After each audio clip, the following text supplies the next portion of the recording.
السلام عليكم ورحمة الله وبركاته.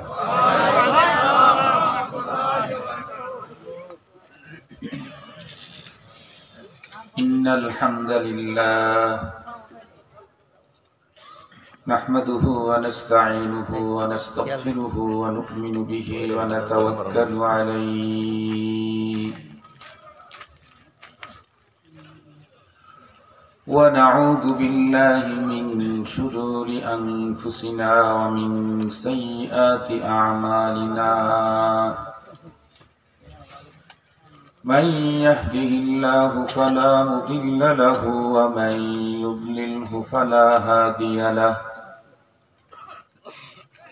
ونشهد أن لا إله إلا الله وحده لا شريك له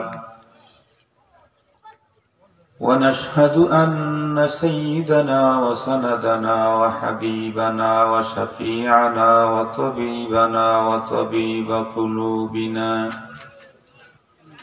وأولانا ومولانا محمدا عبده ورسوله الذي أرسله بالحق إلى الخلق بشيرا ونذيرا وداعيا إلى الله بإذنه وسراجا منيرا أما بعد فأعوذ بالله من الشيطان الرجيم بسم الله الرحمن الرحيم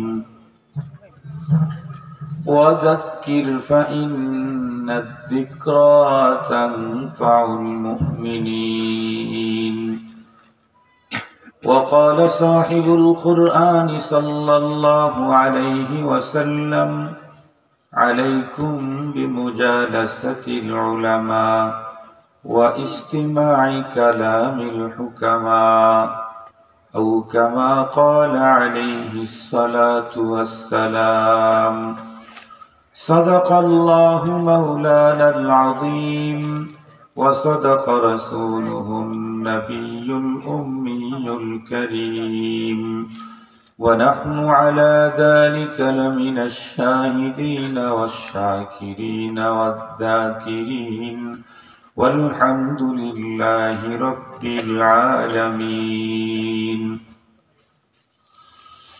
اللهم صل على سيدنا مولانا محمد وعلى آله وأصحابه وبارك وسلم. اللهم صل على محمد النبي الأمي وعلى آله وسلم تسليما. اللهم صل على محمد وأنزله المقعد المقرب عندك يوم القيامة. يا رب صل وسلم دائما أبدا على حبيبك خير الخلق كلهم.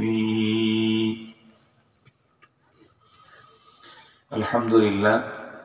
আজ 27 নভেম্বর 2024 ইংরেজি বুধবার মানিকগঞ্জ সিংগাইর বাড্ডা কেন্দ্রীয় জামে মসজিদের ইন্তেজামে আয়োজিত ষষ্ঠ বার্ষিক ওয়াজ মাহফিলের সদরে ইজলাস সম্মানিত সভাপতি মুআজ্জাজ হযরত বুজুর্গ উলামায়ে কেরাম, বিভিন্ন দ্বীনি মাদারিস থেকে আগত আজিজ তালাবা, বিভিন্ন অঞ্চল থেকে সমাগত সম্মানিত সুধী, সর্বপ্রথম আল্লাহ পাকের দরবারে আলিশানে লাখো কোটি শুকর যে রব্বুল ইজ্জত বড় দয়া করে আমাদের হায়াতকে দীর্ঘায়িত করে গভীর রাত পর্যন্ত দ্বীনের নিসবতে কোরআনে পাকের মুহাব্বতে জান্নাতি আয়োজনে আমাদেরকে অবস্থান নেওয়ার সুযোগ দিয়েছেন।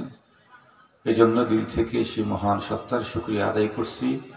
জোর আওয়াজে সকলেই পড়ি আলহামদুলিল্লাহ। সম্মানিত উপস্থিতি, আপনারা বারবার সাউন্ড কমাইতে বলতেছিলেন। সাউন্ড কমানোর দরকার নেই, কারণ আমার সাউন্ডটা কমই আছে।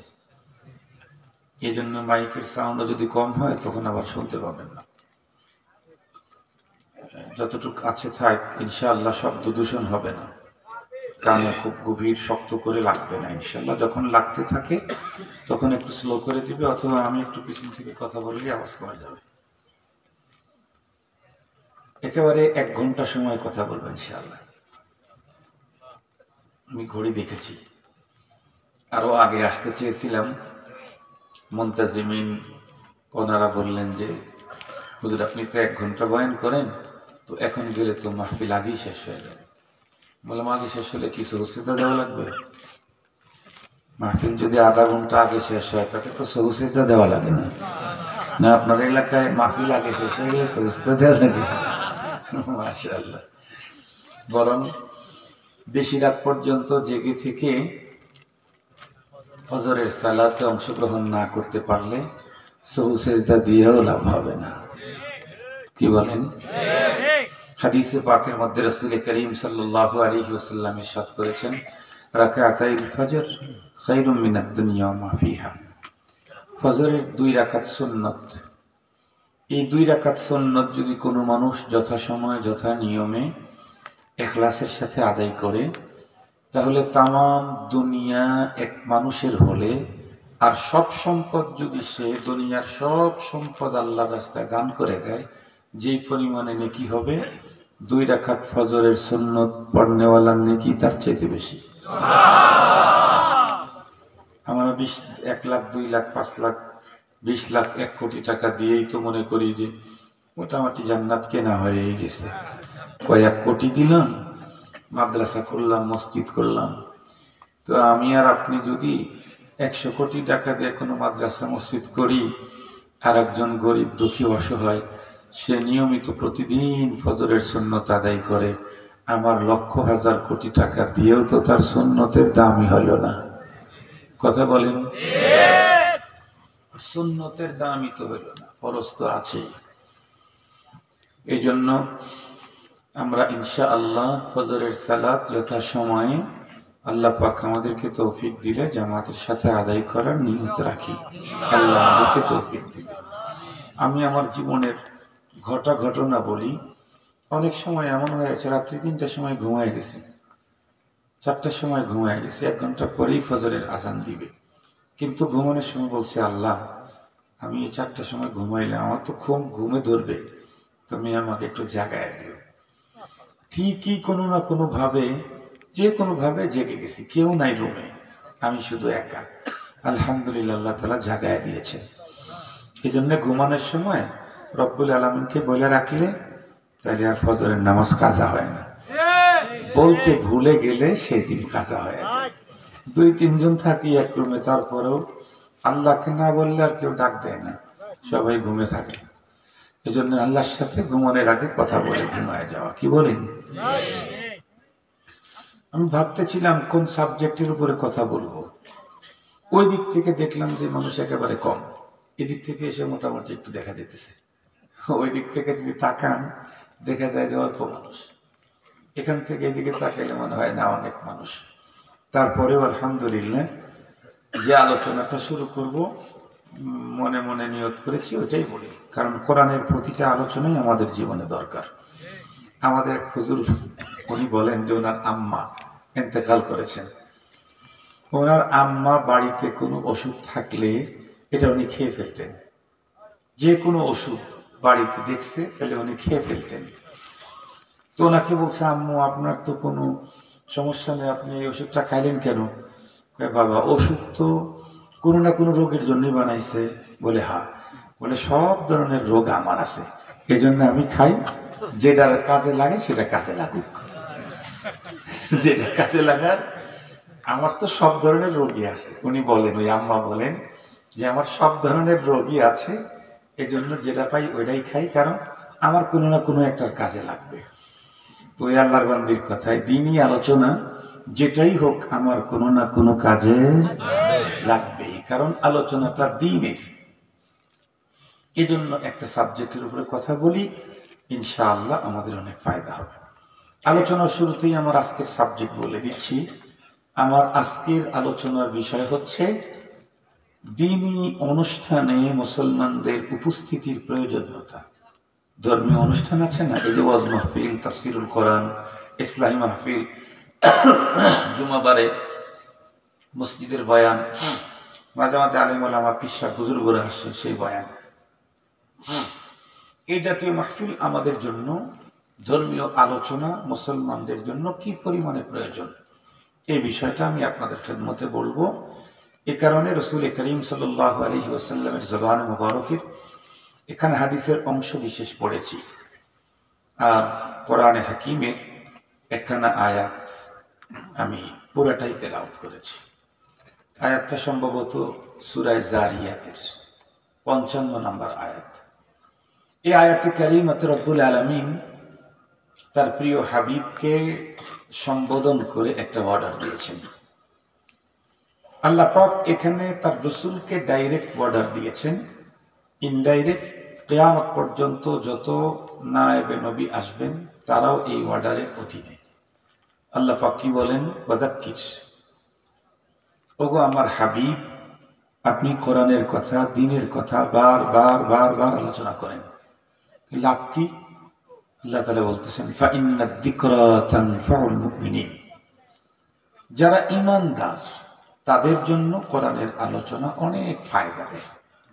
এই কথাগুলি কার? আল্লাহর কথা, রাসূলুল্লাহর কথা না, এটা আল্লাহর কথা। আল্লাহ বলেন তার রাসূলকে, ওগো আমার হাবিব, যাক্কির, বারবার দ্বীনের কথা আলোচনা করেন। লাভ কি? ফাইন্নাদ যিকরা তানফাউল মুমিনিন, কারণ দ্বীনি আলোচনা অন্য কারো ফায়দা হোক না হোক, ঈমানদারের ফায়দা হবেই হবে, অন্যদেরও ফায়দা হয়। অন্যদের কি ফায়দা হয়? এটা কোরআন শরীফের মধ্যে আছে, কোরআন শরীফ নাই, কোরআন শরীফের মধ্যে আছে। আপনারা হয়তো জানেন, উলামায়ে কেরামের কাছ থেকে শুনেছেন, আমাদের কোরআন নাজিল হওয়ার আগ মুহূর্ত পর্যন্ত জিন্নাত এরা আসমানে উঠত এবং ফেরেশতাদেরকে এই পৃথিবীতে যে কর্মসূচিগুলি দিয়ে পাঠানো হতো, এই মিটিংয়ের দুই একটা শব্দ বাক্য তারা ওখান থেকে শুনত, শুনে এসে দুনিয়াতে যে গণক ছিল আগে, এখন তো গণক নাই। গণক চিনতেন নাকি? ওই চটান ঘটান এক আদি চটান এই বলে টেলাই, তুমি অমুক দিন মরে যাবে, তুমি বেঁচে থাকবে, তোমার এটা হবে, তোমার সেটা হবে, এগুলি বলতো। এগুলি আগের মানুষ অনেক বিশ্বাস করত এবং তাদেরকে চাউল টাউল দিত, টাকা পয়সা দিত। এমনি ফুফা একটা ফুটো দিয়ে যেত, অনেক বেশি টাকা নিত। এগুলি এখন আর চলে না, আমরা ছোটবেলায় দেখেছি।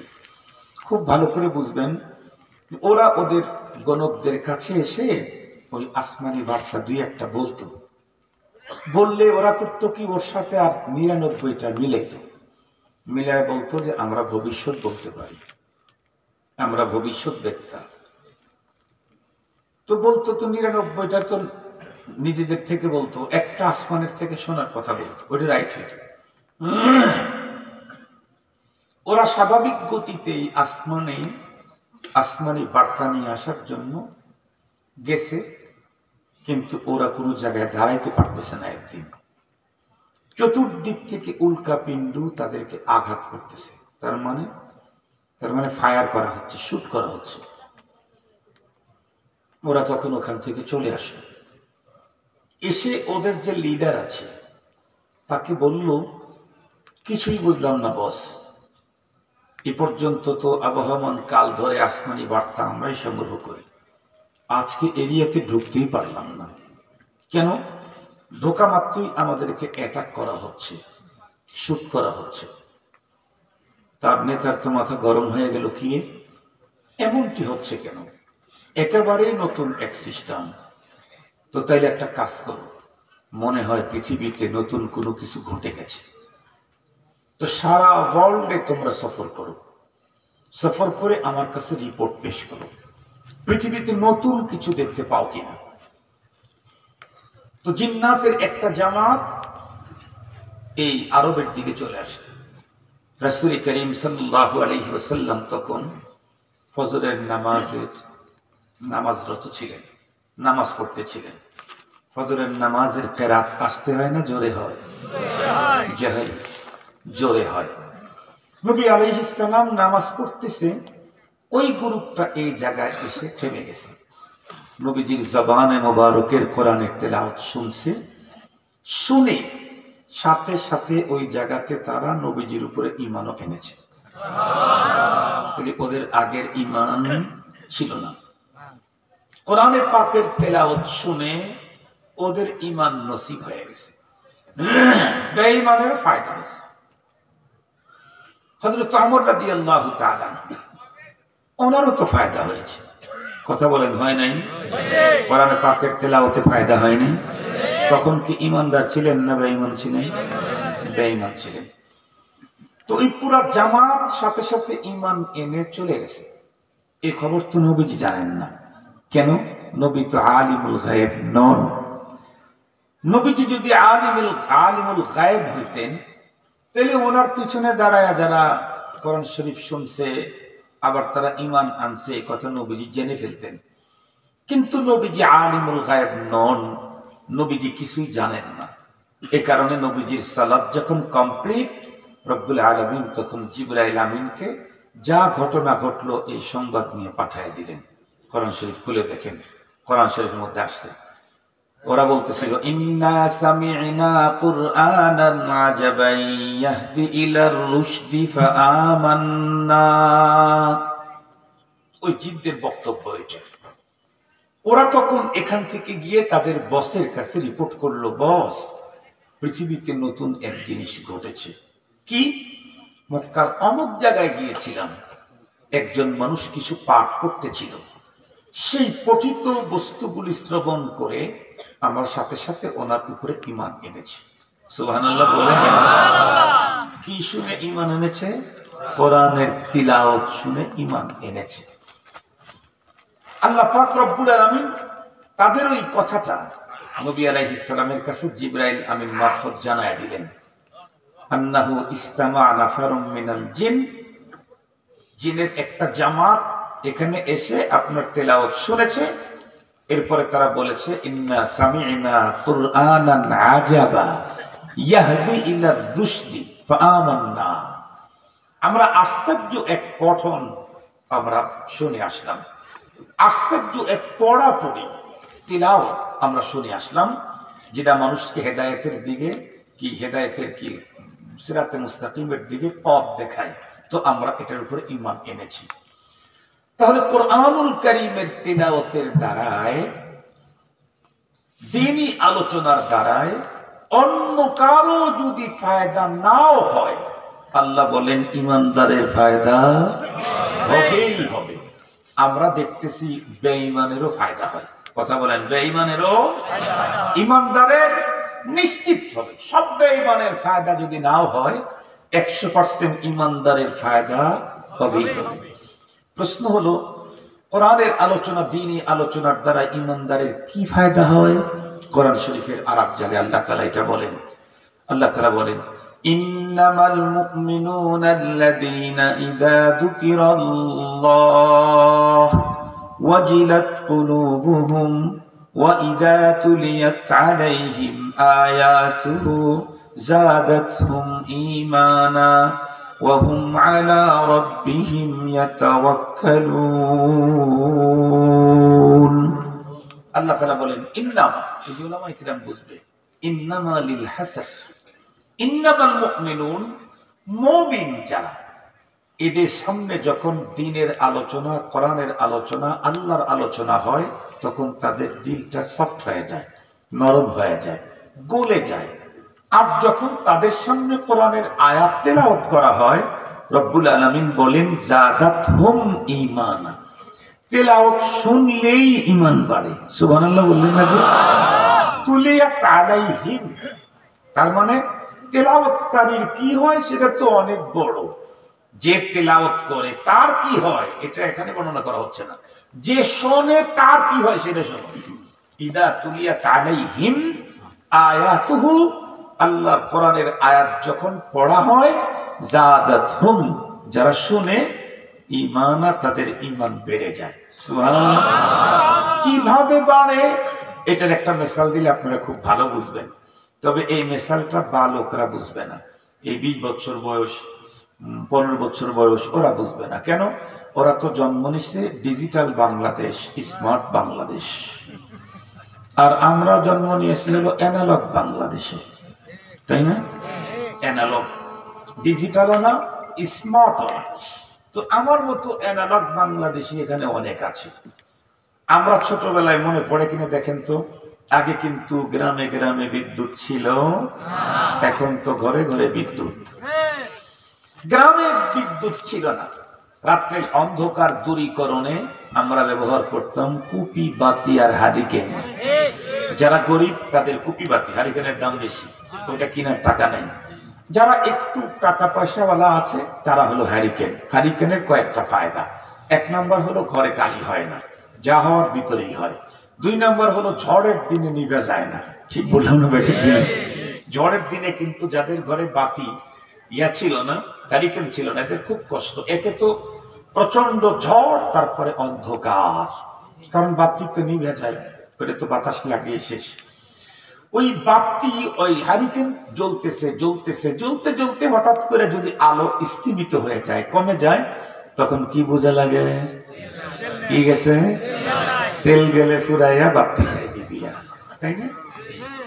ওই বাতি খালি নেবে না, এই বাতিও নেবে। কথা বলেন, এই বাতিও নিভে যায়। তো যখন আলো যখন স্লো হয়ে গেছে, কমে গেছে, তখন বলে দ্রুত তেল দাও, তেল দাও। আপনাদের মনে পড়ে কিনা দেখেন, তেল কিন্তু সবাই ঢালতে পারে না। যাকে তাকে তেল ঢালতে দিলে বাতি নিভে যাবে।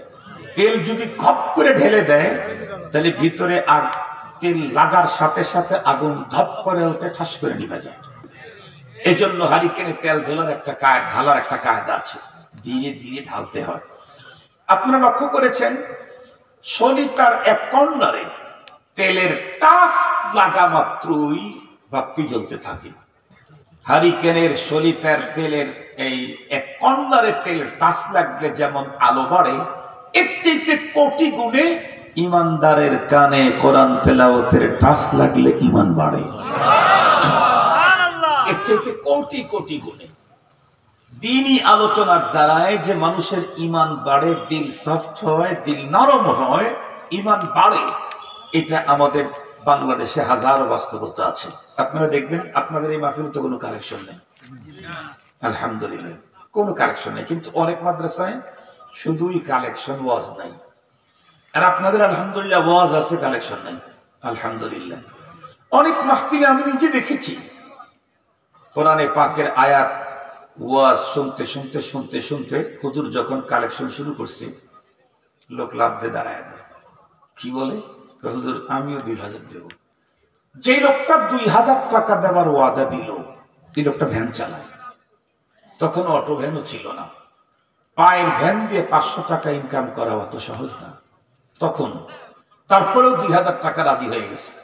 অথচ 2000 টাকা ইনকাম করতে ওর 1 সপ্তাহ লাগবে হয়তো, আর ইনকাম সোর্স একটাই, সেটা হলো ভ্যান চালানো। তারপরেও বলে ফেলছে, কেন? আবেগ তৈরি হয়ে গেছে। দ্বীনি আলোচনা শুনতে শুনতে ওর ইমানের পাওয়ার তৈরি হয়েছে। এখন ঘরের কথা মনে নেই, আল্লাহর কথাই ওর দেহের মধ্যে চলে আসছে। ঠিক বললাম না? ঠিক বললাম?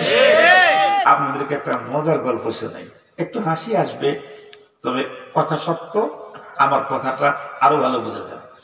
এই টাঙ্গাইলে নাকি এক আল্লাহর বান্দা ওয়াজ শুনতে গেছে। হুজুর এমন ওয়াজ করছেন, সবার দিল একেবারে নরম হয়ে গেছে। সবাই দাঁড়ায় দাঁড়ায়, এক আল্লাহর বান্দা দাঁড়ায় বলছে, হুজুর আমি 20-15 হাজার টাকা বা 20,000 টাকা দেবো হুজুর। ঠিক আছে, নাম টাম লিখে নিছে। মাদ্রাসাওয়ালার 1 সপ্তাহ পরে গেছে, বাড়িওয়ালা ডাকতেছে। বাড়িওয়ালা বের হয়ে আসছে, কি চাই হুজুর? ওই যে আপনি না ওয়াজ মাহফিলে লেখাইয়া দিয়েছিলেন 20,000 টাকা, আমরা ওই টাকাটা নেওয়ার জন্য আসছি। লোকটা তখন মাথা চুলকায় বলে, হুজুর তখন যেমন ঠিকছে এখন তো ওইরকম লাগতেছে না। কি বলছে বলেন তো দেখি? তখন যেমন লাগছে এখন তো এরকম লাগতেছে না। কথা কিন্তু আসলে হাকিকত, 100% এটা সত্য কথা। এটা আল্লাহ পাকের কোরআনের কথা। জাদাতুল ঈমান, কোরআনের তেলাওয়াত শুনলে তখন ঈমানের পাওয়ার বাড়ে। নামাজ পড়তেই যায় না, ওয়াজ শোনার পরে জীবনের ঝুঁকি নিয়ে রাসূল বিরোধী বক্তব্য কেউ দিয়েছে, তার বিরুদ্ধে সংগ্রাম করতে যায়। যায় না? যায় না? ফজরের নামাজ পড়তে যেতে পারে না, কিন্তু ওয়াজ শোনার পরে নিজের জীবনের ঝুঁকি নিয়ে আল্লাহর দ্বীন হেফাজতের জন্য রণাঙ্গনে যায়, রাস্তায় যায়, আন্দোলনে যায়, মিছিলে যায়। এটা হলো কোরআনে পাকের তিলাওয়াত, দ্বীনি আলোচনার নগদ ফসল। আমি আপনাদেরকে জিজ্ঞেস করতে চাই, আমরা এখানে যারা আছি আমাদের প্রত্যেকের ঈমান আছে, কিন্তু আমাদের ঈমান কি ওভারফুল হয়ে গেছে? ওভারফুল মানে ফুল হয়ে বাড়তে একেবারে ঝরে পড়তেছে এরকম, নাকি আমাদের ঈমান অনেক ঘাটতি আছে? কি পরিমাণে ঘাটতি তো মিটার দেখান দরকার নাই, আজকে ফজরের সময় বোঝা যাবে যে কি পরিমাণে ঘাটতি আছে। এই আগামী ফজরের সময় যদি কাউকে যদি আল্লাহ পাক ফজরের টাইমে একা একা নামাজ পড়ার সুযোগ দেন, তাহলে মনে বুঝতে হবে যে ঈমান আছে কিছু, কারণ নামাজে দাঁড়াইতে পারছে। আর যদি কেউ জামাতে শামিল হয় তাহলে বলতে হবে না, তার ঈমানের মোটামুটি শক্তি আছে আলহামদুলিল্লাহ, কারণ নামাজ পড়তে মসজিদ পর্যন্ত গেছে। কেউ যদি নামাজই পড়তে উঠতেই পারে না, তাহলে তার ঈমানের কি অবস্থা? কথা বলেন তো। আমাদের ঈমান যেহেতু ঘাটতি আছে, ইমাম বুখারী রাহমাতুল্লাহি আলাইহি বলেছেন, আল ঈমান ইয়াজিদু ওয়া ইয়ানকুসু, ঈমান কমে এবং বাড়ে। আপনারা যারা বলেন, আমার থেকে শুরু করে এখানে যত লোক আছে, একজন লোক বলতে পারবে না যে হুজুর আমার ঈমান ওভারফুল আর বাড়ানোর জায়গা নেই। এরকম লোক এখানে কেউ আছে? সারা দুনিয়াতেই কেউ এই দাবি করতে পারবে না। বরং প্রত্যেকের ঈমান কম, এটা বাড়াইতে হবে। কথা বলেন, এটা যাদের ঈমান বাড়াইতে হবে তাদেরকেই ওয়াজ মাহফিলে আসতে হবে। কেন? ওয়াজ মাহফিলে ঈমান বাড়ে।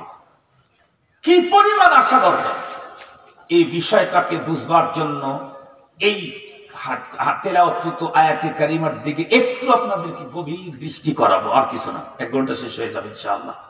অনেক সময় দেখা যায় অনেক মানুষ এক রাস্তা দিয়ে 10 বার গেছে, কিন্তু ওই রাস্তায় ব্রিজ কয়টা, কালভার্ট কয়টা, ডান দিকে বাম দিকে মসজিদ আছে না নাই এটা দেখে নাই।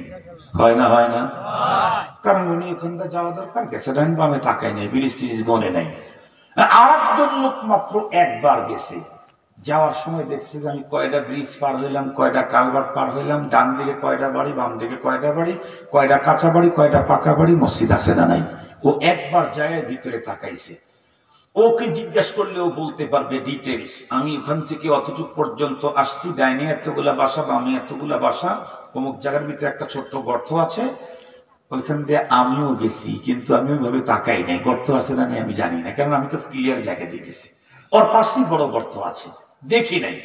ঠিক তদ্রূপ ওয়াযাক্কির ফাইন্না যিকরা তানফাউল মুমিনিন, কোরআনের এই আয়াত দিয়ে বহুবার আমার যাওয়া হয়েছে, কিন্তু গভীরভাবে লক্ষ্য করে দেখি নাই এখানে কি কি আছে। ওয়াযাক্কির ফাইন্না যিকরা তানফাউল মুমিনিন, এই আয়াত দিয়ে বহুবার আমার যাওয়া হয়েছে, গভীরভাবে তাকায় দেখি নাই এখানে কি কি আছে। আজকে একটু গভীরভাবে আপনাদেরকে নিয়ে যাই। যতক্ষণ থাকবেন ততক্ষণ পর্যন্ত আমল নামায় নেকি হবে, গ্যারান্টি, গ্যারান্টি ইনশাআল্লাহ। কেন? আমি তো গান গাবো না, আমি তো মিথ্যা কথা বলবো না, আমি তো আপনাকে হাসাবার জন্য অবাস্তব কোনো কথা বলবো না, অবাস্তব কোনো কথা বলবো না। আমি তো এখানে ইরান তুরানের আজানও দেব না, বিড়ি খাওয়ার পদ্ধতিও দেখাবো না, ছায়াছবি আর আধুনিক গানের কোনো কলি, একটা কলিও আমি এখানে উচ্চারণ করবো না। মুহতারাম হাজিরিন, সঙ্গত কারণে যতক্ষণ আলোচনা করব শুনবো নেকি হবে ইনশাআল্লাহ। আর একটা কি কাজ হবে? জীবন চলার পথে বাঁকে বাঁকে আল্লাহর সাথে অপরাধ করেছি, প্রত্যেকটা অপরাধের চিহ্ন আমার কলবের উপরে আল্লাহ লাগায় রাখছে। হাদিসে পাকের মধ্যে আসছে, মানুষ যখন একটা গুনাহ করে অন্তরে একটা কালো দাগ পড়ে। আমি যত অপরাধ জীবনে করেছি সমস্ত অপরাধের চিহ্ন আমার কলবের উপরে লাগানো আছে, কালো দাগ। এটাকে পরিষ্কার করবেন ডিটারজেন্ট দিয়ে, সার্ফ এক্সেল দিয়ে, ওয়াশিং মেশিনে দিয়ে, আর ধোলাই ওখানে দিয়ে। আরে কথা বলেন না, না হবে না।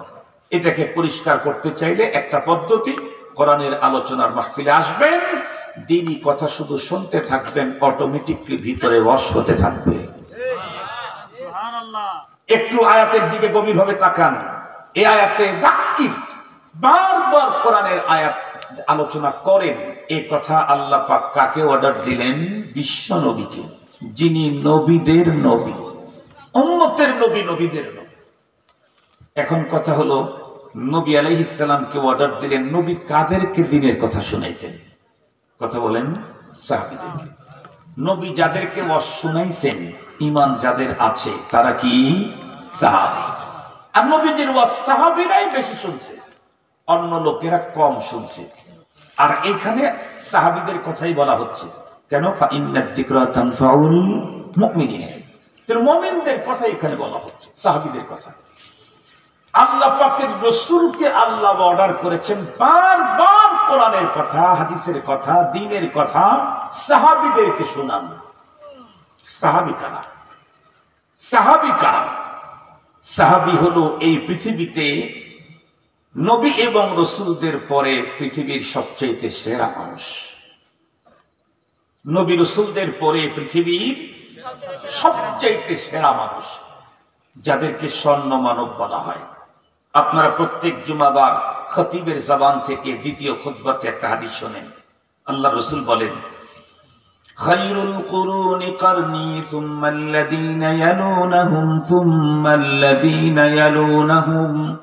বিশ্বনবীজি বলেন, আদম আলাইহিস সালাম থেকে কিয়ামত পর্যন্ত যত যুগ আসবে, সবচেয়ে শ্রেষ্ঠতম যুগ আমার সাহাবীদের যুগ। সাহাবীদের যুগ সর্বশ্রেষ্ঠ যুগ। সাহাবায়ে কেরামের মাকাম কত উন্নত। নবীজি বলেন, ফামান আহাব্বাহুম ফাবিহুব্বি আহাব্বাহুম ওয়া মান আবগাদাহুম ফাবিবুগদি আবগাদাহুম। কেউ যদি সাহাবীদেরকে মহব্বত করে, সে আমার মহব্বত করার কারণেই তাদেরকে মহব্বত করে। কেউ যদি সাহাবীদের সাথে আদাওয়াত রাখে, সে যেন আমার সাথেই আদাওয়াত রাখে। আল্লাহু আকবার। কি পরিমাণে উন্নত হলে নবীজি সাহাবীদের মহব্বতকে নিজের মহব্বত, সাহাবীদের আদাওয়াতকে নিজের আদাওয়াতের কথা বলেছেন। শুধু কি তাই, নবীজি আরো বলেন, আসহাবী কান্নুজুম বিআইহিম ইক্তাদাইতুম ইহতাদাইতুম। নবীজি বলেন, আমার এক একটা সাহাবা আসমানের এক একটা নক্ষত্রের মতো, যাকে অনুকরণ করবে তুমি জান্নাত পেয়ে যাবে। আল্লাহু আকবার বললেন না? যাকে অনুকরণ করবে তুমি জান্নাত পেয়ে যাবে। এই ঘোষণা কি শুধু নবীজি দিয়েছেন? না, নবীজি তো তার সাহাবীদের ব্যাপারে আরো অনেক কথা বলেছেন। নবীজির সাহাবীদের ব্যাপারে খোদ আল্লাহও বলেছেন, এই কথাগুলি বলেছেন, এই কথাগুলি বলেছেন। কেমনে? কোরআন শরীফ খুলে দেখেন, আল্লাহ তাআলা কোরআন হাকিমের ভিতরে বলেন, আস-সাবিকুনাল আউওয়ালুনা মিনাল মুহাজিরিন ওয়াল আনসার ওয়াল্লাযীনা ইত্তাবাউহুম বিইহসান রাদিয়াল্লাহু আনহুম ওয়া রাদু আন ওয়া আ'আদ্দা লাহুম জান্নাতিন তাজরি তাহতাহাল আনহার। কোরআন শরীফের এই আয়াত আল্লাহ বলেন, আমার নবীর সাহাবী, সাবিকিন আউয়ালিন যারা, আনসার হোক আর মুহাজির হোক, রব্বুল আলামিন বলেন, আমি তাদের প্রত্যেকের উপরে রাজি আর খুশি হয়ে গেছি। সুবহানাল্লাহ বলেন। আল্লাহ যে সাহাবীদের প্রতি রাজি খুশি হয়েছেন এমনি এমনি না। কোরআন শরীফের আরেক জায়গায় আল্লাহ বলেন, আমি পরীক্ষা নিয়েছি। কি বলেন? কি নিয়েছেন? পরীক্ষা নিয়েছেন। আল্লাহ বলেন, উলাইকাল্লাযীনা ইমতাহানাল্লাহু কুলুবাহুম লিত্তাকওয়া। বড় মজার কথা, যদি একটু বুঝেন। আল্লাহ পাক বলেন, ওদের তো অন্তরের পরীক্ষা আমি নিয়েছি। আমরা দুনিয়াতে কাউকে পীর বলি, কাউকে বুজুর্গ বলি, কাউকে আল্লাহওয়ালা বলি, কাউকে জিন্দা শাহজালাল বলি, কাউকে এই কি বলে ওর নাম জুনায়েদ বগদাদি বলি, কাউকে খাজা মঈনুদ্দিন চিশতি বলি। আমারে আবার একেবারে হাকিমুল উম্মত বলে ভালো দিছে কিছুক্ষণ আগে।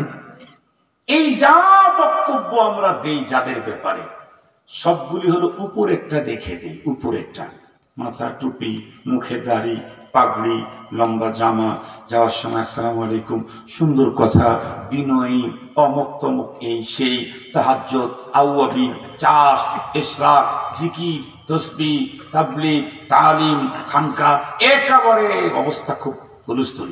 কিন্তু খুব ভালো করে বুঝবেন, এই যে উপরে সব কিছু আছে, ভিতরটার অবস্থা কি এটা কিন্তু আপনারা জানেন না। ভিতরে কি ছাই না হয়, আপনি ভিতরে গোল্ড একটা ডায়মন্ডই থাকলো, কিন্তু কি আছে এটা কি আমরা বুঝি?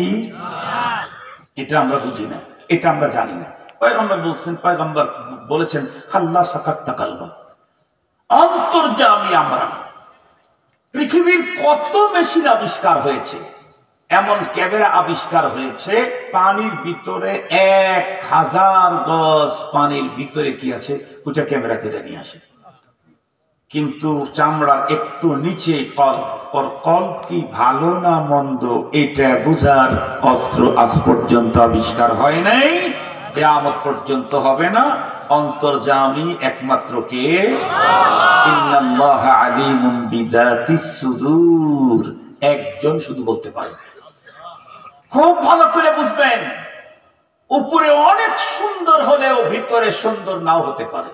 একজন কবি বড় চমৎকার বলেছিলেন, সুফিয়ারা সুফি গিরি রোজে রৌশন মে কুনাদ, সুফিয়ারা সুফি গিরি রোজে রৌশন মে কুনাদ, দর্শবে তারিকে সুফি কারে দে গরমি কুনাদ, দর্শবে তারিকে সুফি কারে দে গরমি কুনাদ।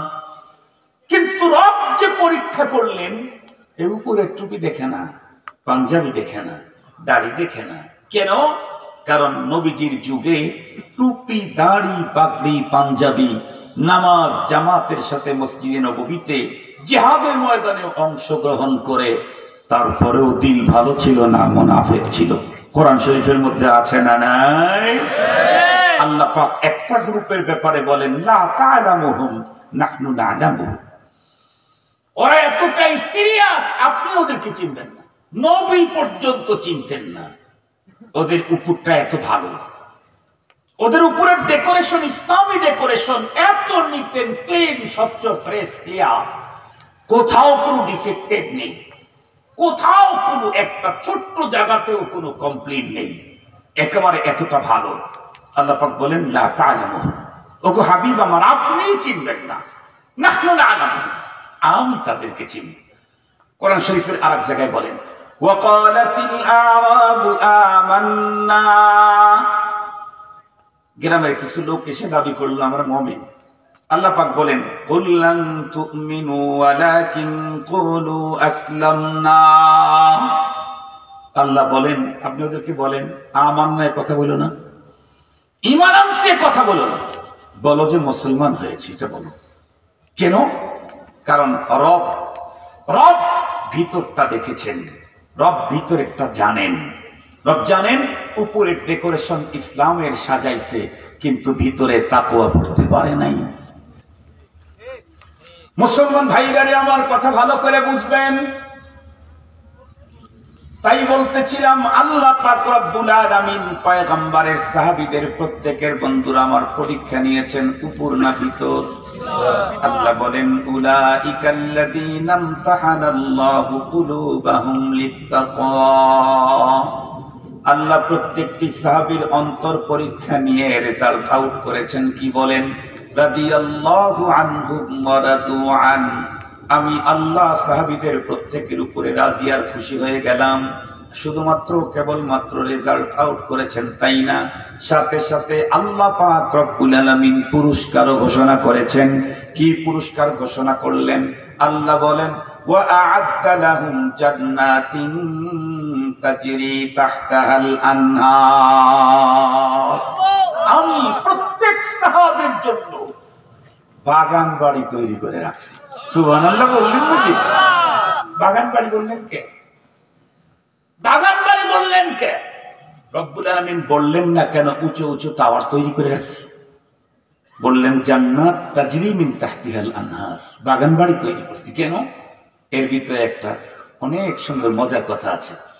আপনাদের এই অঞ্চলে সবচেয়ে ধনী মানুষ যে, পুরা থানার মধ্যে।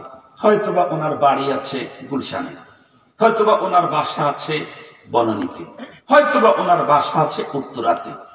এরপরেও উনি আবার দেশের বাইরে কাতারে, দুবাই, অন্য জায়গায় বাড়ি করছেন, অথবা বেগমপাড়াতেই তার বাড়ি আছে। বাংলাদেশের অনেক লোকের বেগমপাড়া বাড়ি আছে না?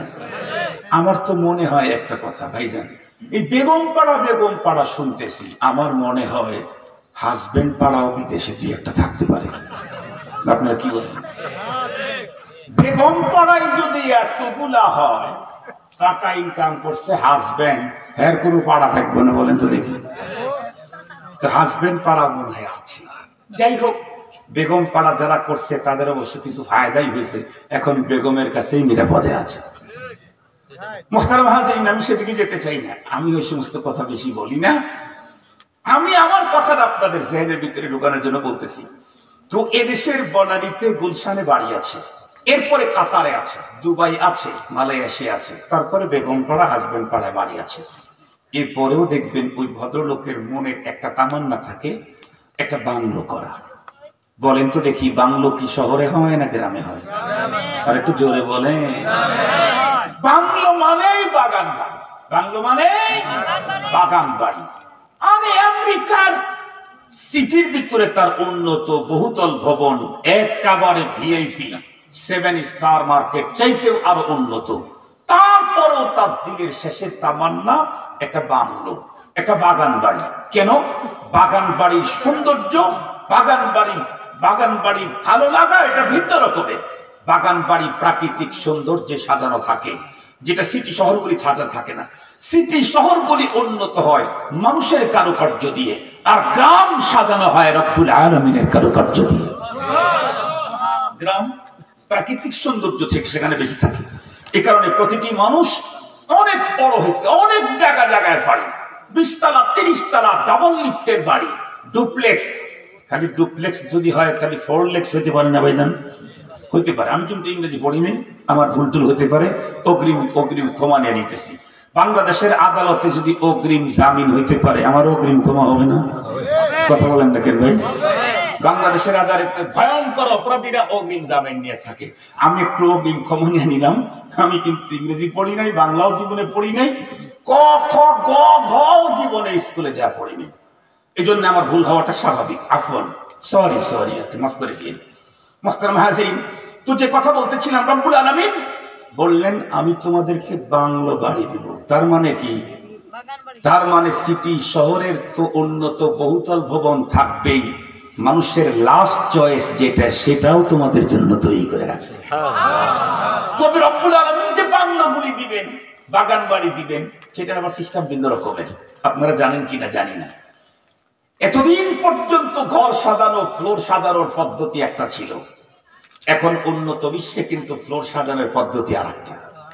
এতদিন পর্যন্ত মানুষ আরামে থাকার জন্য কেউ এখানে কেউ ওখানে বাড়িঘর করত। এখন কিন্তু উন্নত বিশ্বে আরামে কাটাবার সিস্টেম আরেকটা। সেটি কি? এখন হলো সমুদ্রের ভিতরে গ্লাস বেষ্টিত ঘর বানাইছে। সমুদ্রের পানি মানে জলজ প্রাণী যেগুলি আছে, এদের সঙ্গ নিয়ে রাত কাটানো, দিন কাটানো, বসে থাকা অনেক নাকি মজা। এ কারণে অনেক দেশে এখন দেখবেন বাসার ফ্লোর এটা গ্লাস দিয়ে করা, নিচে বহু রঙের, নিচে মাছ, বিভিন্ন জলজ প্রাণী নিচে রেখে দেওয়া আছে। আপনি শুয়ে আছেন, আপনার পিঠের নিচ দিয়ে মাছ একটা যাচ্ছে। পিঠের নিচ দিয়ে বলতে আপনি তো আছেন গ্লাসের উপরে, তার নিচে আছে পানি, তার ভিতরে আছে মৎস্য মন্ডলী অথবা অন্য কোনো জলজ প্রাণী। এগুলি এদিক দিয়ে দেখতেছে, ওদিকে আপনি হাঁটতেছেন, আপনার বাচ্চা হাঁটতেছে, নিচ দিয়ে সাপ যাচ্ছে, মাছ যাচ্ছে, কালো রঙের, সাদা রঙের, লাল রঙের, কত রকমের। এটা নাকি মজাই উন্নত। আমাদের দেশে সবচেয়ে উন্নত যে জায়গাটা বানানো হয়েছে সেটা হলো অ্যাসেম্বলির চতুর্দিক দিয়ে পানি আছে, নিচে পানি নেই। রব্বুল আলামিন বলেন তোমাদের তো অ্যাসেম্বলি সবচেয়ে উন্নত, চতুর্দিক দিয়ে পানি, আর আমি তোমাদের বাগান বাড়ি যেটা দেব ও বাড়ির নিচ দিয়ে পানি থাকবে। সুবহানাল্লাহ বলবেন না? তাও তোমাদের তো শুধু পানি আছে, আর আমি যে তোমাদের বাগান বাড়ি দেব সেখানে 4 রকমের নহর থাকবে। কয় রকমের নহর? আল্লাহর কোরআন থেকে বলতেছি, ফিহা আনহারুম মিন মাইন গায়রি আসিন। 1 নম্বর স্বচ্ছ পানির নহর। কেমন স্বচ্ছ পানি? ওই যে কি medicated, fresh medicated water, natural water, না না, মেডিকেটেড ওয়াটার যেগুলি আছে সেগুলোর উপরে এক্সপায়ার ডেট লাগানো আছে। কথা বলেন ঠিক বললাম না? ঠিক বললাম। কিন্তু রব্বুল আলামিন বর্ণনা করতেই বলে দিলেন, তোমাদেরকে যে পানির নহর দেব গায়রে আসিন, যার কোনো এক্সপায়ার ডেট থাকবে না, জীবনেও কোনোদিন নষ্ট হবে না, এমন পানির নহর দেব। এরপরে আসালুম মুসাফফা, 100% পিওর মধুর নহর তোমাদেরকে দেব। তোমাদের বাগান বাড়ির তলদেশ দিয়ে মধুর নহর প্রবাহমান থাকবে। তারপরে লাবানান খালিসা, একদম পিওর সুন্দর খাঁটি দুধের নহর থাকবে। এরপরে থাকবে হলো বন্ধুরা আমার শরাবের নহর। আজকে দুনিয়ার যুবকেরা কেউ বা ছোট বোতল, কেউ বা বড় বোতল খায়। এই বোতলগুলা যদি কেউ পরিহার করে চলতে পারে, ইসলাম আর শরীয়তকে যদি মানতে পারে, রব্বে কারীম জানায় দিলেন, তুই কয়টা বোতল খাবি বেটা, তোর জন্য তো আমি শরাবের সমুদ্রই দান করে দেব। আরে বোতল খাবি, তুই গোসল কর, সাঁতার কাট, শরাবের নহরের ভিতরে সাঁতার কাটবি, খাবি। দুনিয়াটা খাবি, কাপড় কখন খুলে গেছে টের পাবি না। ঠিক বললাম না? ঠিক বললাম। দুনিয়াটা খাবি, কাপড় কখন খুলে গেছে টের পাবি না। দুনিয়াটা খাবি, বউরে যায় মা কবি, মাথা একেবারে পাল্টায় দিবে, একেবারে তছনছ করে ফেলবে। পরপারেরটা আমি যেটা তৈরি করে রাখছি ইমানদারদের জন্য, আমি যেটা তৈরি করে রাখছি আমার প্রিয় বান্দাদের জন্য, ওর এক ঢোক খাবি, জীবন যৌবনের জোয়ার তৈরি হবে। এক বোতল খাবি, জোয়ার আরো বাড়বে। 1 গ্রাম খাবি, জোয়ার আরো বাড়বে। কত খাবি তত বাড়বে। মুহতারাম হাজরিন, আল্লাহ পাক এই 4 প্রকারের নহর আমার বাগান বাড়ির তলদেশ দিয়ে, এদিক দিয়ে, ওদিক দিয়ে কত রঙের যে চলতে থাকবে। আল্লাহু আকবার বলেন। মজার কথা হলো, শুধুমাত্র কেবলমাত্র পয়গম্বরের সাহাবীদের জন্যই কি এমনটি? আল্লাহ পাক বলেন না, ওয়াল্লাযীনা তাবাউহুম বিইহসান, আল্লাহর পয়গম্বরের প্রত্যেকটি সাহাবীদের জন্য আল্লাহ পাক রব্বুল আলামিন এমন জান্নাত আর বাগান বাড়ি তো তৈরি করে রেখে দিয়েছেন, কিয়ামত পর্যন্ত এই মানুষ সাহাবীদেরকে যারা অনুকরণ করবে তাদের জন্য আল্লাহ পাক বাগান বাড়ি রেডি করে রেখেছে। আল্লাহু আকবার। আমি যদি সাহাবীদেরকে সঠিক পদ্ধতিতে অনুকরণ করতে পারি, তাহলে আমার জন্য বাগান বাড়ি রেডি আছে। আলহামদুলিল্লাহ বলেন। মুহতারাম হাজিরিন, শুধু এতটুকুই নয়, কোরআনে হাকিমের আরেক আয়াতের ভিতরে আল্লাহ পাক বলেন, ফাইন আমানু বিমিসলি মা আমানতুম বিহি ফাকাদ ইহতাদাউ। আল্লাহ পাক বলেন, ওরা যদি ঈমান আনে সাহাবীদের ঈমানের মতো, তাহলে ওরা রাস্তা পেয়ে গেল। আরেক আয়াতে আল্লাহ বলেন, ওয়া ইযা কিলা লাহুম আমিনু কামা আমানান নাস ক্বালু আনুমিনু কামা আমানাস সুফাহা আলা ইন্নাহুম হুমুস সুফাহা ওয়ালাকিন লা ইয়াশউরুন। আল্লাহ পাক মুনাফিকদেরকে ডেকে বললেন, ওয়া ইযা কিলা লাহুম, তাদের ব্যাপারে বলেন, তাদেরকে যখন বলা হয় তোমরা ঈমানের দাবি করছো, যেমন ঈমান তোমরা এনেছো ওই ঈমান আমার কাছে গ্রান্টেড না। তোমরা যদি সাহাবীদের ঈমানের মতো ঈমান আনতে পারো, তাহলেই তো আমার কাছে সেটা গ্রহণযোগ্য, না এলে হবে না। এই 2 আয়াত থেকে কি বোঝা গেল? প্রথম আয়াত এবং পরবর্তী 2 আয়াত থেকে স্পষ্ট বোঝা গেল, সাহাবায়ে কেরাম এমনই একটা পবিত্রতম জামাত, কিয়ামত পর্যন্ত যত মানুষ পৃথিবীতে আসবে প্রতিটি মানুষের ঈমানের মডেল হলো সাহাবায়ে কেরাম। সাহাবীদের ঈমানের মতো ঈমান হলে সেইটাই আল্লাহর কাছে গ্রহণ। সাহাবীদের রসুল প্রেমের মতো রসুল প্রেম আমার অন্তরে হইলে সেই রসুল প্রেম গ্রহণ। সাহাবীদের আমলের মতো আমার আমল হলে সে আমল আল্লাহর দরবারে গ্রহণ। খুব ভালো করে বুঝবেন, তাহলে এমনই একটা জামাত সাহাবায়ে কেরাম যারা প্রত্যেকে দুনিয়ার থেকে জান্নাতের সুসংবাদ পেয়েছেন। ভালো করে মনে রাখবেন, আমাদের দেশের অনেক মানুষ মনে করে শুধুমাত্র কেবলমাত্র পয়গম্বরের 10 জন সাহাবী দুনিয়ার থেকে জান্নাতের সুসংবাদ পেয়েছেন, আশারায়ে মুবাশশারা, আর কেউ পান নাই। 100% বন্ধুরা আমার ভুল ধারণা। নবীজির মাত্র 10 জন সাহাবী জান্নাত থেকে সুসংবাদ, দুনিয়া থেকে জান্নাতের সুসংবাদ পেয়েছেন, আর কেউ পান নাই। 100% ভুল ধারণা। কেমনে ভুল ধারণা? আমি আপনাদেরকে কোরআন শরীফ আর হাদিস শরীফ থেকে জানাই দিই। মূল কথা হলো বিশ্বনবীজির জবানে একসঙ্গে সর্বোচ্চ 10 জন বাইনেমে জান্নাতের সুসংবাদ প্রাপ্ত। আবু বকর ফিল জান্নাহ, ওমর ফিল জান্নাহ, ওসমান ফিল জান্নাহ, আলী ফিল জান্নাহ, অগায়রা অগায়রা, তিলকা আশরাতুন কামিলা, একেবারে 10 নাম্বার পর্যন্ত। এছাড়াও পয়গম্বরের জবানে জীবদ্দশায় জান্নাতের সুসংবাদ পেয়েছেন আরো অনেকে আছে। তার মধ্যে এক সাহাবীর কথা বলবো। 1 ঘন্টা সময় নিয়েছি, আগে ছেড়ে দেব না 1 ঘন্টা পর্যন্ত বলবো? 1 ঘন্টা পর্যন্ত ইনশাআল্লাহ বলবো। এই যে আপনারা আমার বয়ান শুনতেছেন, একদিন সাহাবায়ে কেরাম নবীজির ওখানে বসে বয়ান শুনতেছিলেন। হঠাৎ করে নবীজি ওয়াজ করতে করতেই বললেন, এই সাহাবী, তোমরা সজাগ হও, এখন একজন আমার সাহাবী এই মাহফিলে ইন করবে, এই মজলিসে ঢুকবে, সে কিন্তু জান্নাতি। তো উনি কি মরে যাওয়ার পরে বলছেন না বেঁচে থাকতেই বলছেন? সমস্ত সাহাবায়ে কেরাম, হযরতে আব্দুল্লাহ ইবনে আমর রাদিয়াল্লাহু তাআলা রাবি, উনি বর্ণনা করেন সমস্ত সাহাবায়ে কেরাম একেবারে অ্যালার্ট, একেবারে রেড অ্যালার্ট। কে ঢোকে, কার এত বড় নসিব? নবীজি যার জীবদ্দশায় জান্নাতি হওয়ার খবর আমাদেরকে জানায় দিলেন। দেখা গেল একজন আনসার সাহাবী ঢুকছে, সবাই তার দিকে তাকায় আছে। আহ, তোমার কপাল কত ভালো, নবীজি তোমার ব্যাপারে জান্নাতি হওয়ার ঘোষণা দিয়ে দিয়েছে, তোমার তো নো চিন্তা, কোনো পেরেশানি নেই। পরের দিন আবার নবীজি বয়ান করতেছিলেন, সাহাবায়ে কেরামের ভিতরে বললেন, এই তোমরা সজাগ হও, এখনই এক সাহাবী ঢুকবে আমাদের মাহফিলে, সে কিন্তু জান্নাতি। সবাই ভাবলেন আজকে কার কপাল খুললো রে, আজকে আবার কার কপাল খুললো।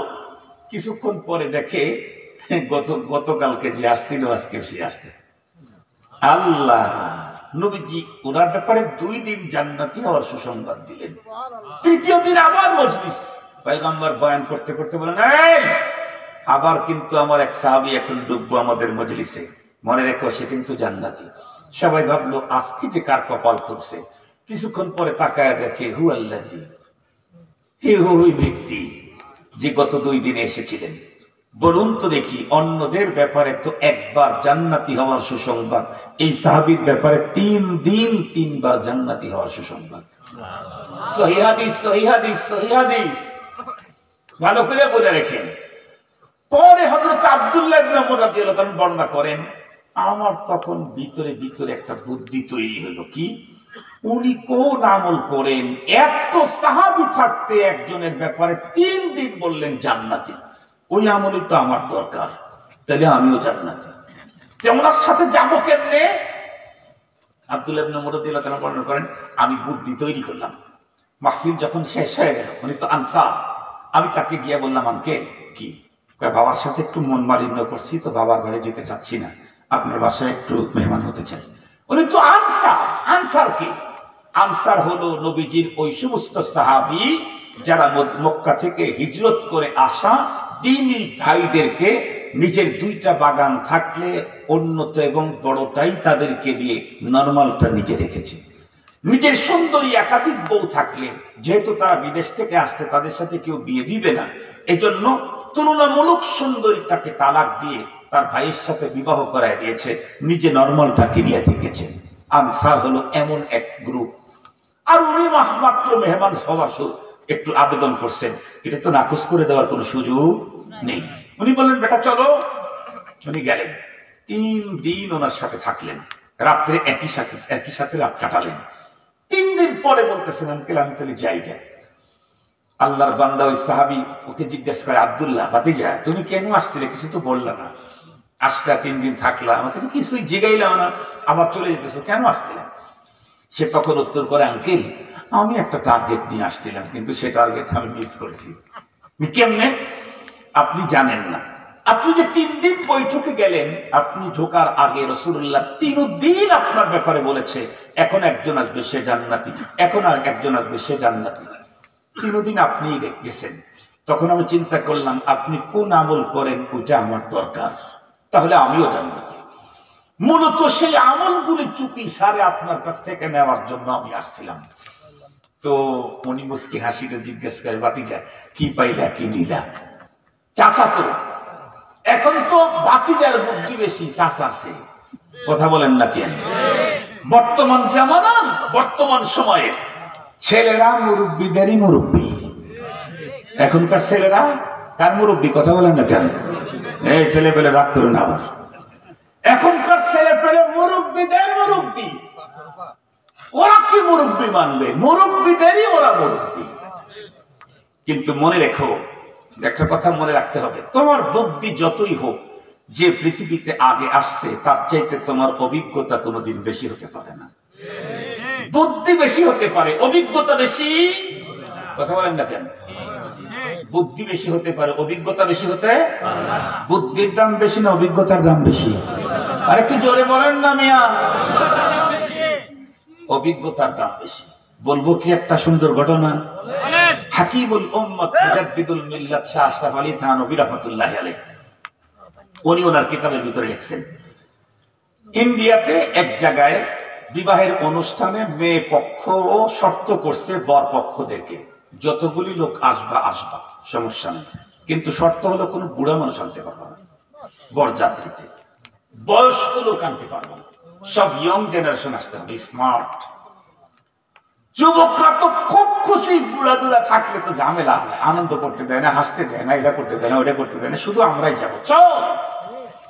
সবাই যখন একেবারে 100% রেডি হয়ে গেছে, ছেলের বাবা বলতেছে, তোরা সবাই যুবান, তোরা গেলে তো মারামারি হবে রে, একজন কমপক্ষে বুড়া মানুষ নিয়ে যায়। হ্যাঁ তুমি বেশি বোঝো, বুড়া লোক নিয়ে তো বউই দিবে না, সত্যিও দিবে না, আইন করছে তারা। ছেলের বাবা বলতেছে, না সমস্যা আছে। আচ্ছা এক কাজ কর, আমার বাপটারে আপাতত নিয়ে যা। কয় তোমার বাপই তার বড় ঝামেলা, বেশি কথা বলে, খালি পেশাল বাড়ি, খালি কথা বলে। বাবাই তখন ধমক লাগায় দিয়েছে, এই বুদ্ধি তোর বাড়তে পারে, তোর কি অভিজ্ঞতা আছে, আমার বাবারে নিয়ে যা। খাওয়ান লাগবে না আমার বাবারে, তোদের জানি পিঠ বাইসে আসতে পারো, সেজন্য বাবারে নিয়ে যা। কি করবে? মুরব্বী ধমক দিছে, নিয়ে গেছে। দাদারে রাখছে হলে পাশে এক জঙ্গলের কাছে, কলা গাছের কাছে বসা রাখছে, দাদা এনে থাকো, ভিতরে গেলে তোমারও খাওয়া হবে না, আমাদের দিবে না। ওরা আইন করছে। এখন ভিতরে ঢোকার পরে দেখে একটা উন্নত সিস্টেমের মেহমানদারি, টেবিল চেয়ার। তখন আগে তো টেবিল চেয়ার কম হতো, আগের মেহমানদারি হতো কলা পাতায়। মনে আছে নাকি আপনাদের? জীবনে খাইছেন কলা পাতায়? হ্যাঁ কলা পাতা, কলা পাতা নেওয়ার আবার কিছু সিস্টেম আছে। সেই এখনকার ছেলেদেরকে দিলে কলা পাতা একেবারে মাখায় ফেলায় দিবে, সিস্টেম জানে না যে, মুরব্বীরা জানে, ওদিকে যেতে চাই না। তো একেবারে এক টেবিলে 4 জন, মুখোমুখি 2 জন করে। প্রত্যেকটা মেহমানকে মেহমানদারি করার জন্য একজন করে মেজবান। কিন্তু সমস্যা হলে সবার হাতে একটা হকি স্টিক। কি রে, মেহমানদারি করে তো হকি স্টিক কেন করবে? মেহমানদারি হকি স্টিক কেন? ওরা ভদ্রতার সাথে সুন্দর শালীন ভাষায় বলতেছে, না হকি স্টিক দিয়ে আমরা আপনাদেরকে আঘাত করবো না, আমাদের এত সুন্দরী কলিজার টুকরা মেয়েটাকে আপনাদের কাছে দিচ্ছি, আপনাদের বুদ্ধি পরীক্ষা করা দরকার আছে। কার হাতে দিচ্ছি? সে কিছু করে খেতে পারবে কিনা, জীবন চলার যুদ্ধের এই ক্ষেত্রে সে নিজেকে বিদ্যর্পে আগায় নিতে পারবে কিনা, এই জন্য আমাদের টেস্টের দরকার আছে। তো একজনকে টেস্ট করলেই তো হয়, কেন সবগুলোর টেস্ট করে সারবো আজকে। এরপরে খাইতে দিছে রকমারি খাবার, অনেক আইটেম, কিন্তু সবগুলা ডাইন হাতের ভিতরে একটা পাইপ ঢুকাই দিছে। পাইপটা হাতের কবজি থেকে বগল পর্যন্ত, আর বলছে ডাইন হাত দিয়েই খেতে হবে। এখন বলেন তো দেখি, প্লেট সামনে আছে, সমস্ত খাবারগুলা ফাইন করে মাখাইতেছে, কিন্তু যখন দিবের লেগে যায় তখন আর এক গ্রামে যায়, কারণ হাতটা ভাস যায় না, মুখের দিকে যাবে কি? মুখের দিকে যাবে না। ওরা বলম পেরেশানিতে চলে গেল। হায় খোদা, যে আইটেমের খাবার তো দিবেই না, তারপরে আবার হকি স্টিকের বাড়ি। কেউ সিস্টেম খুঁজে পেতেছে না, কেউ সিস্টেম খুঁজে পেতেছে না। বুদ্ধি আছে কিন্তু অভিজ্ঞতা নেই। কথা বলেন, বুদ্ধি আছে কিন্তু অভিজ্ঞতা নেই। একজন বললো যে চোখ টিপতে বলে, চুপ করে থাক। কে কয় বুদ্ধির গ্যারেজ নিয়ে আসছি না একটা, ওই যে কাপড় লাগাচ্ছে ওখানে, তাদের কাছে যাই।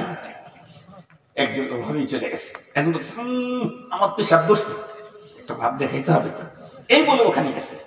যা এমনি বসে পড়ে বলতেছে, দাদা অবস্থা খুব খারাপ। কে এই যে এই অবস্থায় দিচ্ছে, খাইতে না পারলে হকিস্টিতে পিটে দেবে। তখন বলছে যে বসতে দিচ্ছে কেমনি, এটা কয় কে এক টেবিলে 4 জন, 4 জন কেমনি বসতো, সামনাসামনি। এই বুদ্ধি নাই, এত ভাব দেখাস, যা তুই ওর প্লেটে হাত দেয়া ওর খাবার গুলা মাখায় ওর মুখে দিবি, ও তোর প্লেটে হাত দেয়া তোর প্লেটের খাবার গুলা তোর মুখে উঠায় দিবি। কথা বলেন, কথা বলেন, সম্ভব কিনা এখন? আর একটু জোরে বলেন। হাকিমুল উম্মত মুজাদ্দিদুল মিল্লাত শাহ আশরাফ আলী থানভী রাহমাতুল্লাহ আলাইহি ঘটনা উল্লেখ করে বলছেন, যুবকের শক্তি আছে আর বৃদ্ধের আছে অভিজ্ঞতা।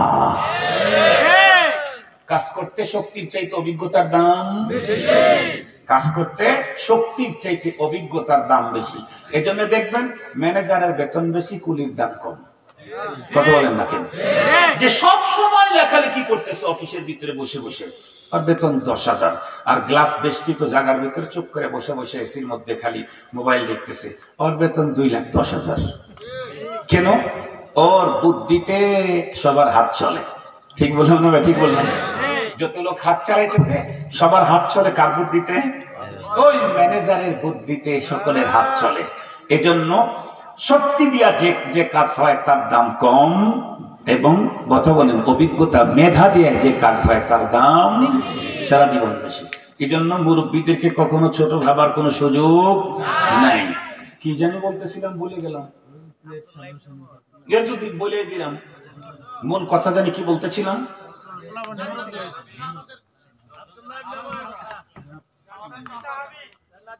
আলহামদুলিল্লাহ, সাহাবীর কথা বলতেছিলাম।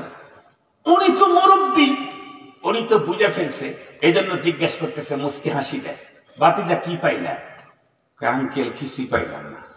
কেন? আপনি তো আমার মতোই, ঈশান নামাজের পরে যে ঘুম দিলেন একেবারে ফজর পর্যন্ত, আপনিও ঘুমাইলেন আমিও ঘুমাইলাম। ফজরের আজান দিল, আপনি নামাজ পড়তে গেলেন, আমিও নামাজ পড়তে গেলাম, সারাদিন আপনার পিছে পিছে থাকলাম, আবার রাত্রে আপনার সাথে 3 দিন থাকলাম, দেখলাম আপনি যা করতেছেন এগুলো আমি নিজেই করি, আপনার ভিতরে কিছুই পাইলাম না।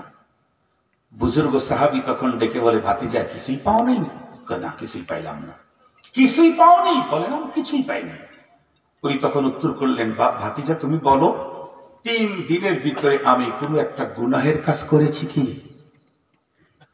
আব্দুল্লাহ ইবনে ওমর রাদিয়াল্লাহু তাআলা তখন বলেন, না আঙ্কেল, আপনি এই 3 দিনে কোনো গুনাহ করতে দেখি নাই। বললেন, অহেতুক কোনো কাজ, অহেতুক কোনো কথা বলেছি কি? বলে, আঙ্কেল তা তো করি নাই, তা তো দেখি নাই, তা করতে দেখি নাই। নবীজির সাহাবী উত্তর করলেন, নবীজি যে আমাকে জান্নাতি হওয়ার 3 দিন সুসংবাদ দিয়েছেন, অনেক তাহাজ্জুদের কারণে না, অহেতুক কথা অহেতুক কাজ থেকে মুক্ত থাকার কারণে। এখন বলেন, এটা আমাদের নাই, তাহাজ্জুদ আছে কিন্তু অহেতুক কাজ আর কথা থেকে মুক্তি নাই। আওয়াবিন আছে, চাষ আছে, এস্টাক আছে, মসজিদ বানানো আছে, মসজিদের মোতাওয়াল্লিগিরিও আছে, মাদ্রাসা তৈরি করে দিয়েছি, বৃদ্ধাশ্রম তৈরি করে দিয়েছি, তৈরি করে দিয়েছি এতিমখানা, অনেক আছে, কিন্তু বাজে কথা বাজে কাজ ছাড়াছাড়ি নাই। কথা বলেন না কেন? এটা নিজের গাড়ি চাপছে, এই জন্য আওয়াজ কমে দিচ্ছে না। আর যদি হাসিনার বিরুদ্ধে বললাম তাহলে চিল্লা একেবারে ফাটায় দিলেন। হাসিনার বিরুদ্ধে যদি বলতাম, নিজের বিরুদ্ধে গেছি দেখে দেখো আওয়াজ নাই। মনে রাখবেন, ভালো করে আবারও বলছি, মনে রাখবেন, অনেক বেশি জিকিরের দ্বারায় আল্লাহর নৈকট্যতা অর্জন হয় না। আল্লাহর নৈকট্যতা অর্জন হয় হলো অহেতুক কাজ অহেতুক কথা ছাড়ার দ্বারায়, এক কথা গুনাহ বর্জনের দ্বারায়। গুনাহ, আমাদের দেশের মানুষ প্রচুর নেকি ইনকাম করে, লেকিন গুনাহ ছাড়তে রাজি নাই। খালাতো বোন, চাচাতো বোন, বিয়েন, এদের কিনে গল্প ছাড়তে রাজি নাই। বরং যদি কিছু বলা হয়, মোল্লা এত বেশি বোঝে কে? মুহতারাম হাজিরিন, আমি সেদিকে যেতে চাই না, আমার কথা শেষের দিকে নিয়ে যাচ্ছি। সেটি হলো রাসূল করিম সাল্লাল্লাহু আলাইহি ওয়াসাল্লামের প্রত্যেকটি সাহাবীর ব্যাপারে আল্লাহ পাকের নিজের ঘোষণা তারা জান্নাতি। বিশ্ব নবীজি তার 10 জন সাহাবীর বাইনে জান্নাতি হওয়ার সুসংবাদ দুনিয়াতে তাদের জীবদ্দশায় দিয়েছেন। এছাড়াও অনেক পয়গম্বর অনেক সাহাবীদেরকে একটা একটা করে জান্নাতি হওয়ার সুসংবাদ দিয়েছেন, অনেকগুলি আছে। তার ভিতরে এক সাহাবীর বর্ণনা আপনাদেরকে এতক্ষণ পর্যন্ত শোনায় দিলাম। আরো যদি আগায় যেতে চান তাহলে আল্লাহর কোরআনের দিকে তাকাইলে দেখবেন একজন দুইজন সাহাবী না, আমার পয়গম্বরের সাহাবী যতজন প্রত্যেকে আল্লাহ পাকের জান্নাতে যাবে, এই ঘোষণা স্বয়ং কোরআনুল কারীমে আল্লাহই দিয়েছে। এখন মূল কথার দিকে যাচ্ছি। ওয়াদাক্কির ফাইন্নাদ যিকরা তানফাউল মুমিনিন। বিশ্বনবীকে আল্লাহ পাক দেখে বললেন, প্রিয় হাবিব আমার, বারবার করে আপনি আপনার উম্মতদেরকে সাহাবীদেরকে দ্বীনের কথা শোনান, যে সাহাবীদের ঈমান ছিল পরিপূর্ণ, যে সাহাবায়ে কেরামের গুনাহ মাফ, যে সাহাবায়ে কেরামের উপরে আল্লাহ পাকের সন্তুষ্টির ঘোষণা, যে সাহাবায়ে কেরামদেরকে জান্নাতি হওয়ার সুসংবাদ দেওয়া হয়েছে, এদেরকেও যদি বারবার কোরআনের কথা শুনতে হয়, আমার আপনার ঈমানের যে কন্ডিশন, তাতে প্রত্যেক দিন কতবার শোনা দরকার। সাহাবীদের যদি এত কথা শুনতে হয় কোরআনে, আমার আপনার ঈমানের হালত কি? আমার আপনার কত বেশি কথা শোনা দরকার। আপনারা একটা লক্ষ্য করবেন, এই কথা বলে শেষ করে দিচ্ছি। আমার দেশে মুসলমানের ঘরে জন্ম নিয়েছে, মোল্লাবাড়ির ছেলে, মাহফিলে যায় না, আলেমের কাছে যায় না, মসজিদে যায় না, দেখবেন কিছুদিন পরে ওর মুখ থেকে নাস্তিকতার বুলি বের হয়। সত্য বললাম না ভুল বললাম? অসত্য হওয়ার তো কোনো সুযোগ নাই। আমার জন্ম এদেশে, আমার পড়াপড়ি এদেশে, আমার সার্ভিস এদেশে। আমি কিছুক্ষণ আগে এক জায়গায় বলছি যে আমাকে নিয়ে কোনো ঝামেলা নেই। বাংলাদেশে যখন কর্মকার কি একটা শব্দ বেরোছিল না, রাজাকার, আমি তখন বলছিলাম যে আমার নিয়ে কোনো পেরেশানি নেই। কেন? আমার জন্ম স্বাধীনতার পরে, আমি একজন পিওর বাঙালি। আমাদের যে দুই নেত্রী আছে তাদের ভিতরে ঝামেলা থাকতে পারে, কারণ তারা আগে জন্মেছে। আমি তো বাংলাদেশ হওয়ার পরে জন্ম নিয়েছি, আমি তো পিওর বাঙালি। তা আমি তো কর্মকার হওয়ার কোনো সুযোগ নাই। কর্মকার বুঝছেন তো আপনি? আমি তো কর্মকার হওয়ার কোনো সুযোগ নাই। মুহতারাম হাজিরিন, তো সেই দিক থেকেই বলতেছি, এই দেশে জন্ম, এদেশে পড়া, এদেশে বেড়ে ওঠা, এদেশে সার্ভিস। আর কতদিন দুনিয়াতে বাঁচবো জানি না, কয়দিন পরে আবার পরপারের সফর। মুহতারাম হাজিরিন, নিজের চোখেই দেখেছি মোল্লাবাড়ির ছেলে ধর্মীয় অনুভূতিতে বড় হয়েছিল, একটু বড় হওয়ার পরেই সিস্টেম চেঞ্জ করেছে। এখন আলেমের কাছে যায় না, মোল্লার কাছে যায় না, ইমামের পিছনে যায় না, মসজিদে যায় না, মাদ্রাসায় যায় না, ওয়াজ মাহফিলে যায় না, ও নাস্তিক হতে সময় লাগে না। পক্ষান্তরে অনেক বড় শিক্ষিত, কিন্তু আলেমের কাছে যায়, কোরআনের কাছে যায়, কোরআন ওয়ালার কাছে যায়, দ্বীনি মাহফিলে যায়, দেখবেন দিন দিন ও পাক্কা ইমানদার হতে থাকে। এটাই বাস্তবতা, এটাই হক, এটাই কোরআনের বাণী। ওয়াদাক্কির ফাইন্নাদ যিকরা তানফাউল মুমিনিন।